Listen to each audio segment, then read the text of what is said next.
جبکہ موجودہ سائنس نے اس بات کو تسلیم کیا ہے کہ جو الفاظ ہیں ان کے اثرات ہوتے ہیں۔ آپ پھول کا نام لیں تو طبیعت میں خوشی آئے گی کہ نہیں آئے گی؟ کسی اپنے عزیز دوست کا تذکرہ چھیڑ دیں، ماں کا تذکرہ چھیڑ دیں، باپ کی باتیں کرنے لگ جائیں تو طبیعت میں تسکین آئے گی۔ خوشبو کی باتیں چھیڑیں تو ماحول میں ایک خوشبو پھیل جائے گی۔ لیکن اگر کسی کریہ المنظر شخص کی بات چھیڑ دیں، کسی ظالم کا تذکرہ چھیڑ دیں، کسی قتل کی کہانی کو چھیڑ کے بیٹھ جائیں، ظلم، جبر اور بربریت کی کسی بات کو چھیڑ کے بیٹھ جائیں تو اثرات اس طرح کے ذہن میں مرتب ہوں گے۔ کسی پرانے دکھ کی بات چھیڑیں تو ان باتوں میں وہ دکھ تازہ ہو جائے گا۔ کسی خوشی کا تذکرہ کریں تو چہرے پہ مسرت پھیل جائے گی۔ دکھ زیادہ ہو جائیں، بات مدینے کی چھیڑ دیں، دکھ دور ہوں گے کہ نہیں ہوں گے؟ حضرت شیخ شبلی علیہ رحمہ بہت بڑے بزرگ گزرے ہیں۔ آپ معارف اسم ذات بیان فرما رہے تھے کہ اللہ کا نام لینے سے دل میں سکون آتا ہے اور دل کی کیفیت بدلتی ہے، من میں اجالے اور روشنیاں پیدا ہوتی ہیں۔ ابو علی سینا جو اس دور کا بہت بڑا فلسفی تھا، وہ اس مجلس میں موجود تھا۔ وہ کہنے لگا یہ آپ نے عجیب بات کہہ دی، اللہ تعالیٰ کی ذات تو مؤثر ہے لیکن نام میں کیا رکھا ہے؟ ہمارے جو فلسفی حضرات ہیں وہ ہر چیز کی 4 شکلیں بیان کرتے ہیں۔ ہر شے کی 4 شکلیں ہیں، ایک شکل خارجی، ایک شکل ذہنی، ایک شکل کتابی اور ایک شکل لفظی۔ مثال کے طور پہ ہم آگ لفظ بولے، ایک آگ تو وہ ہے جو باہر روشن اور جل رہی ہے، اس میں ہاتھ لگائیں گے تو جل جائے گا ہاتھ۔ دوسری آگ وہ ہے جو زبان سے لفظ آگ ہم بول رہے ہیں۔ تیسرا، جب لفظ آگ کہیں گے تو دماغ میں اس کا تصور آئے گا۔ اور چوتھا، کاغذ کے اوپر آگ چھاپ دیں، اس کی تصویر بنا دیں تو یہ شکل کتابی ہو۔ اس میں اصل شکل جو ہے وہ اس کی شکل خارجی ہے۔ اس طرح وہ فلسفی حضرات کہتے ہیں کہ ہر شے کی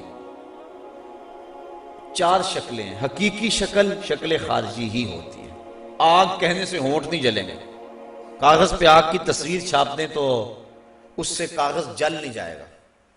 آگ کا تصور کرنے سے ذہن جلے گا نہیں، لیکن وہ جو خارج میں آگ موجود ہے اس میں ہاتھ لگائیں گے، اس کے قریب جائیں گے تو ہاتھ بھی جلے گا اور آپ کو تپش اور حدت کا احساس بھی ہوگا۔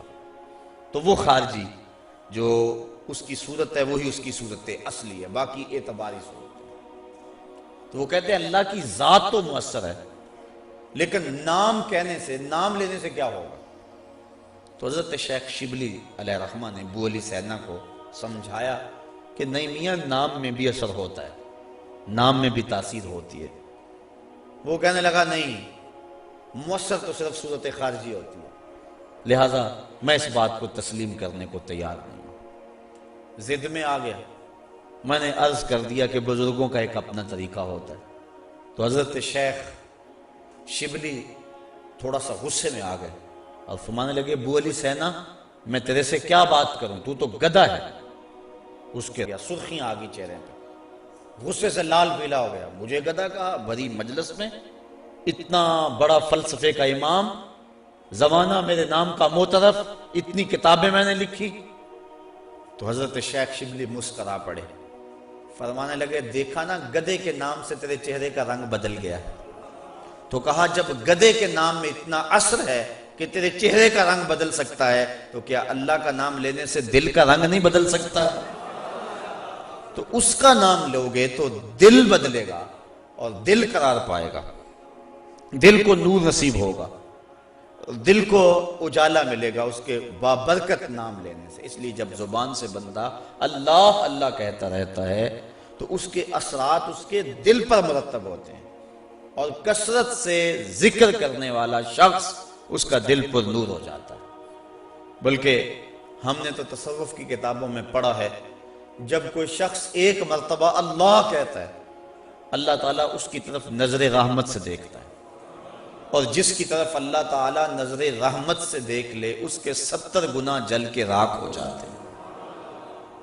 اور جس نے اٹھتے بیٹھتے چلتے پھرتے وظیفہ یہی رکھا، پھر اس کے من میں کتنے اجالے اتریں گے، کتنی روشنیاں اس کو نصیب ہوں گی۔ تو کہا یا ایھا الذین آمنوا اذکروا اللہ ذکرا کثیرا، اے ایمان والو اپنے رب کا کثرت سے ذکر کرو۔ اور میرے اور آپ کے آقا و مولا حضور نبی رحمت صلی اللہ علیہ وآلہ وسلم نے ارشاد فرمایا، اللہ کا ذکر اس انداز سے کرو کہ لوگ تمہیں مجنون کہیں یہ تو پاگل ہو گیا۔ بلکہ ایک روایت امام طبرانی نے بیان فرمائی ہے کہ اللہ کا ذکر اس طرح کرو کہ منافق تمہیں تانا دیں کہ ریاکاری کر رہے ہو، اس انداز کے ساتھ تم اس کا ذکر کرو۔ میرے حضور قبلہ عالم فرماتے ہیں، اٹھ دی بیندی ٹر دی پھر دی، ستے آنتے جاگ دی، نام جھپ دی روتے کھپ دی، ویخ سر اس راگ دی، نام جھپیاں قرب ملدا، نام دی کر پوری سام، شیشے وچ کستوری جے کر پھر ضرورت کاغ دی۔ تیرے تو سب کچھ اندر ہی رکھا ہوا ہے، تو ذرا غور تو کر، تفکر تو کر، ذرا اس کو آواز تو دیکھ کے دیکھ۔ تیرے من سے آوازیں نہ آئیں تو کہنا اندر بوٹی مشک مچایا اتے جان پھلن تے آئی ہو۔ تو نے در در کیا جانا ہے، سب کچھ تو تیرے اندر رکھا ہوا ہے۔ وہ کہتے ہیں ایک سنیارا تھا، بمبئی کا رہنے والا، یہاں ہمارے لاہور میں آ گیا، پرانے دور کی بات ہے۔ اس کے پاس بڑے قیمتی موتی تھے، اس نے کسی مجلس کے اندر اپنے موتی کھولے اور ایک موتی کہنے لگا یہ شب افروز ہے، رات کو چمکتا ہے۔ جب اس نے سامان سمیٹا اور اٹھ کے جانے لگا تو ایک چور بھی اس مجلس میں بیٹھا ہوا تھا، کہنے لگا حضرت کہاں کے ارادے ہیں؟ کہا بمبئی جا رہا ہوں۔ کہا حسن اتفاق، ارادے تو میرے بھی بمبئی کے ہیں، چلو اکٹھے چلتے ہیں۔ وہ جوہری سمجھ گیا کہ یہ اصل میرا ہم سفر نہیں ہے، اس کا دل اس موتی پہ آ گیا ہے، لیکن وہ تھا بڑا سمجھدار، تو اس نے کہا آ جاؤ۔ سارا دن سفر میں رہے، جب رات کو سونے لگے تو اس نے اپنی قمیض یا واسکٹ وغیرہ اتار کے جو ہے وہ لٹکا دی کسی چیز کے ساتھ۔ یہ اٹھا اور اس نے نظر بچا کے وہ قیمتی موتی اس کی جیب میں رکھ دیا اور خود بے فکر ہو کے سو گیا۔ یہ چور اٹھا، اس کا سامان ٹولتا رہا، لیکن موتی نہیں ملنا تھا، نہ ملا۔ صبح یہ اٹھا اور نظر بچا کے اس کی جیب سے موتی نکال کے اپنی جیب میں رکھ لیا۔ ناشتے پہ بیٹھے کہنے لگا یار وہ تمہارے موتی کی رات کہیں چمک شمک نظر نہیں آئی؟ جیب میں ہاتھ ڈالا، کہا نہیں یار میرے پاس ہی تھا۔ بڑا حیران ہوا، میں نے تو جیب ٹٹولی ہے ساری رات۔ اگلے دن اس نے سوچا چلو آج میں مزید کوشش کروں گا۔ اس نے پھر وہی کام کیا، نظر بچا کے اسی کی جیب میں رکھ دیا۔ وہ ساری رات ڈھونڈتا رہا، موتی نہیں ملنا تھا، نہ ملا۔ صبح نظر بچا کے اس نے اپنی جیب میں رکھ لیا۔ صبح ناشتے پہ پھر بات چلی، یار وہ آپ کہتے تھے رات کو چمکتا، اس کی کچھ چمک شمک نظر نہیں آئی۔ کہا یار میری جیب میں ہی تھا۔ 2-4 دن ایسے گزرے۔ ایک دن اس نے عزم کر لیا کہ شاید وہ بغل میں رکھ لیتا ہے، منہ میں رکھ لیتا، کہاں رکھتا، آج تو اس کو میں بیدار بھی یہ ہو جائے تو میں پھر بھی یہ وہ موتی اسے لے لینا ہے۔ وہ اس کے پاس سے پلٹتا رہا، لیکن وہ مست ہے، اس کو پتا ہے موتی محفوظ جگہ پہ۔ اور صبح اٹھا، نظر بچا کے موتی اپنی جیب میں ڈال لیا۔ اس نے پھر بات کی، اس نے کہا کہ یار وہ میرے پاس ہی تھا۔ اس نے کہا